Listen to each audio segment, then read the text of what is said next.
अच्छी बात है। एसआईआर हो, उन राज्यों में एसआईआर हो जहां चुनाव में अभी 6-8 महीने 1 साल से ज़्यादा का समय है। इसको कोई विरोध थोड़ी कर रहा है, अच्छी बात। और एसआईआर का तो उस समय का हम लोगों ने विरोध किया, एसआईआर का थोड़ी विरोध किया। एसआईआर में जो त्रुटियां थी उसका विरोध किया। एसआईआर में हमने कहा कि आप आधार कार्ड शामिल कीजिए। बिहार के चुनाव से 2 महीने पहले आप एसआईआर करेंगे और वो भी अचानक से एसआईआर करेंगे जिसकी कोई मीटिंग नहीं हुई होगी। अगर आरटीआई से हमने सूचना मांगी है कि एसआईआर के लिए कब चुनाव आयोग में मीटिंग हुई, तो आज तक उसका जवाब नहीं आया। अब एसआईआर के लिए चुनाव आयोग मीटिंग कर रहा है ना, अब एसआईआर के लिए चुनाव आयोग बता रहा है ना कि ये प्रक्रिया है। अब एसआईआर के लिए कह रहा है ना कि 6 महीने समय मिलेगा, 8 महीने समय मिलेगा।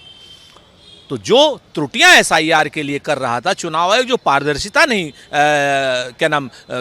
दे रहा था देश को, वो अगर पारदर्शिता देगा तो कहां एसआईआर का कोई विरोध करता है। हमारी मांग है चुनाव आयोग से कि भारतीय जनता पार्टी के मरे रिश्तेदार लिस्टों में जिंदा ना हो जैसे बिहार में किए। हमारी मांग है चुनाव आयोग से कि एसआईआर में नल, नील, कोल, भील, पिछड़े, दलित, आदिवासी, नौजवान, महिला, किसान के वोट न कटे, जो लोग जिंदा हैं। वैध एसआईआर का कोई भी विरोध नहीं करता, और अगर चुनाव आयोग एसआईआर के नाम पर कोई अवैध काम करेगा तो उसका भरपूर विरोध होगा। आतंकवादी और आतंकी पाकिस्तान क्या किसी को आतंकी घोषित करेगा? उनकी हैसियत क्या है, उनकी हिम्मत क्या है, उनका हौसला क्या है जो सलमान खान जैसे भारतीय देशभक्त को, हमारे भारतीय एक्टर को कोई आतंकी घोषित करे? उनकी हैसियत है? जहां मुल्क ही आतंकवादी चला रहे हों वो किसी को आतंकी बताएंगे? हमारे देश में 26-26 जिन्होंने सिंदूर उजाड़े हों, हज़ारों की हत्या में वो शामिल हों बलूचिस्तान में, लाखों की हत्या में शामिल हों अफगानिस्तान में, ऐसा आतंकवादी मुल्क, ऐसे आतंकी जो पाकिस्तान को चला रहे हैं, वो सलमान खान जैसे दुनिया के एक बड़े एक्टर को क्या आतंकवादी घोषित करेंगे? कायदे में रहेंगे पाकिस्तान वाले तो फ़ायदे में रहेंगे। पूरा पाकिस्तान आतंकी है और पूरा हिंदुस्तान सलमान खान के साथ खड़ा हुआ है। देखिए, वक्फ कानून को तो कूड़ेदान में सुप्रीम कोर्ट के तमाम मुद्दों ने फेंक दिया है, तमाम मुद्दे उनके ख़त्म कर दिए हैं। तो आज की डेट में वक्फ कानून जो है इस वक्त कूड़ेदान में ही तो फेंकने लायक हो गया है। और इस जो स्थितियां बन रही हैं, वक्फ कानून में जितने भी ये संशोधन किए थे, जो गैर संवैधानिक संशोधन थे, सारे के सारे सुप्रीम कोर्ट ने हटा दिए। अब तो वक्फ कानून कूड़ेदान में ही फेंकने लायक हो गया है। ये दिल्ली सरकार है, यहाँ पर बहार है, डबल इंजन, ट्रिपल इंजन की सरकार है। अमित शाह दिल्ली पुलिस के जिम्मेवार हैं, और अमित शाह जी जो हैं बिहार में हैं, चुनाव लड़ा रहे हैं। उन्हें दिल्ली की छात्रा पर एसिड पड़े या पूरी दिल्ली बह जाए, पूरी दिल्ली में लूट हो जाए, अपहरण हो जाए, एसिड अटैक हो जाए एक बच्ची के ऊपर, उन्हें कोई मतलब नहीं, वो बिहार में व्यस्त हैं। अमित शाह जी को बिल्कुल कोई चिंता नहीं, न देश की चिंता, न देशवासियों की चिंता, उन्हें सिर्फ चुनाव दर चुनाव लड़ने की चिंता है। उन्हें दिल्ली में महिलाओं के ऊपर जो सबसे ज़्यादा अत्याचार हो रहे हैं, जो सबसे ज़्यादा क्राइम दिल्ली में हो रहा है, पर लाख पे जो है क्राइम 137 से ऊपर आ रहा है, तो उन्हें बिल्कुल कोई चिंता नहीं है, क्योंकि वो चुनाव लड़ने में व्यस्त हैं। ऐसे चुनावी गृह मंत्री को तो इस्तीफा दे देना चाहिए। बड़ी भयावह घटना है। दिल्ली जैसे शहर में अगर एसिड अटैक हो जाता है तो इससे जघन्य अपराध कोई नहीं है, और उसके बाद वो फरार भी हो जाते हैं। दिल्ली की पुलिस और दिल्ली के पुलिस के हेड अमित शाह आज की डेट में अगर उन्हें नैतिक जरा सी भी शर्म हो तो इस्तीफा दें। भारतीय जनता पार्टी नाम बदलने में तो माहिर है। भाई आप बताइए ना, इलाहाबाद का नाम प्रयागराज कर देने से क्या वहाँ पर वहाँ के बच्चों को रोजगार मिल गया क्या?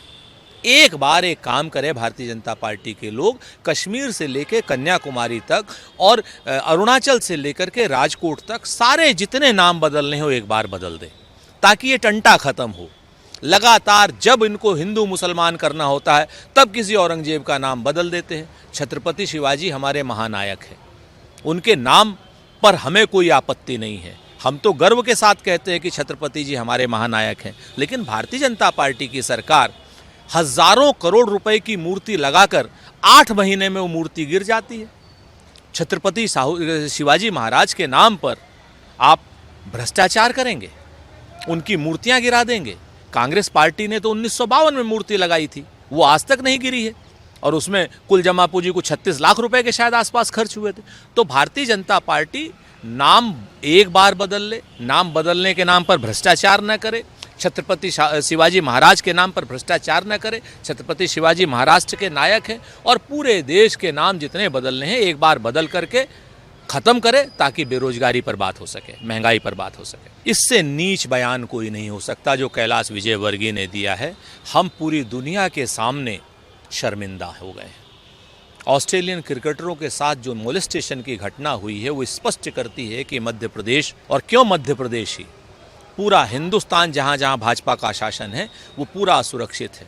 ऑस्ट्रेलियन खिलाड़ियों के साथ जिस तरीके का मोलेस्टेशन की घटना हुई उस पर माफ़ी मांगने की जगह कैलाश विजयवर्गीय इतना नीच, निर्लज्ज और बेहुदा बयान दे रहे हैं और कह रहे हैं कि उन्हें बताना चाहिए। अरे लड़कियों के लिए तो पूरा का पूरा मध्य प्रदेश या पूरा देश सुरक्षित होना चाहिए। अभी कुछ दिन पहले एबीवीपी के नेता महिलाओं के कपड़े बदलते की, लड़कियों के कपड़े बदलते की फोटो खींचते पकड़े गए। कुछ दिन पहले एक आईटी प्रोफेशनल केरल का, उसने सिर्फ इसलिए आत्महत्या कर ली कि संघ के लोग उसके साथ दुराचार कर रहे थे। और इस घटना ने तो हद कर दी है। इंदौर ही नहीं, पूरा मध्य प्रदेश शर्मसार हुआ है। ऑस्ट्रेलिया में जिस तरीके की बात, ऑस्ट्रेलियन क्रिकेट कंट्रोल बोर्ड ने जिस तरीके की बात लिखी है वो अपने आप में शर्मनाक है। भारतीय जनता पार्टी को तो इस बेहुदे मंत्री को तुरंत बर्खास्त कर देना चाहिए। अब तेज प्रताप जी जो भी बात करें, अपना चुनाव लड़ रहे हैं। जनता तो तय कर चुकी है तेज प्रताप जी कि तेजस्वी यादव जी मुख्यमंत्री बनेंगे। महागठबंधन के हमारे नेता हैं। आप अपनी दल से चुनाव लड़ रहे हैं, आप अपना काम करें, आप अपनी बात करें। और इससे ज़्यादा बेहतर हो कि आप चुनाव क्षेत्र में रहें। इधर उधर की बयानबाजी करने से कोई लाभ नहीं है। निश्चित तौर पर क्यों नहीं कहेंगे। आज की डेट में श्री राहुल गांधी जी को पूरा देश जननायक कह रहा है ना। कर्पूरी ठाकुर साहब के बाद में अगर जननायक किसी को कह रहा है तो पूरा देश श्री राहुल गांधी जी को जननायक कह रहा है और नरेंद्र मोदी को धननायक कह रहा है। आज की डेट में तेजस्वी जी बिहार में जिस तरीके से काम कर रहे हैं, उनके कदम लगातार जननायक की ओर बढ़ रहे हैं, क्योंकि वो नल के लिए, नील के लिए, कोल के लिए, भील के लिए, पिछड़े के लिए, दलित के लिए, आदिवासी के लिए, महिला के लिए, नौजवान के लिए, किसान के लिए रोजगार की बात कर रहे हैं। उनकी फसल का उचित मूल्य देने की बात कर रहे हैं। उनके हक की लड़ाई लड़ रहे हैं। और बिहार में जो भी वंचितों के लिए, शोषितों के लिए लड़ाई लड़ेगा वो जननायक की उपाधि पाएगा। राहुल गांधी जी जननायक की उपाधि पा चुके हैं और तेजस्वी जी पाने की ओर अग्रसर हैं। उन्हें शुभकामनाएं। ये पूर्व सीबीआई अधिकारी जब चुनाव आने लगते हैं बंगाल में, बिहार में, तब काहे जागते हैं। ये फर्जी सीबीआई अधिकारी, इस तरीके के लोग जो हैं ये सीबीआई का नाम खराब करते हैं। अगर इनकी हिम्मत है, हैसियत है, हौसला है तो क्या नाम, जब सर्विस में थे तब काहे बात नहीं की। चुनावे के समय काहे बात करते हैं। चुनावी के समय इनके पास भारतीय जनता पार्टी वाले एक विशेष एजेंसी को भेज देते हैं जाकर के बयान लेने के लिए। ये इस तरीके की योजनाएं सब जानती है, बिहार की जनता जानती है, बिहार के लोग जानते हैं। और जिस तरीके से विश्वास अपनी बात कह रहा है उससे स्पष्ट है कि विश्वास भी कहीं भारतीय जनता पार्टी के टुकड़ों पर बिका हुआ तो नहीं है। इतनी देर में जा रहे हैं, अभी और 2-4-6 महीने बाद जाते। लोग मरे, आपकी रैली में मरे, और आप इतने दिन तक अपना चेहरा चमका रहे थे क्या? ऐसे राजनीति कीजिएगा। आपके बुलाने पर लोग आए थे, आपके लोग थे, आपको तो उनका सुख दुख उसी समय बांटना चाहिए था। हमारे डीएमके के लोग और कांग्रेस के लोग तो तुरंत थे वहाँ पर, जबकि आपकी पार्टी के लोग मरे थे, लेकिन आपको जाने में इतना समय लगा। ऐसे राजनीति होगी? राजनीति में और हीरोगिरी में बड़ा फर्क है।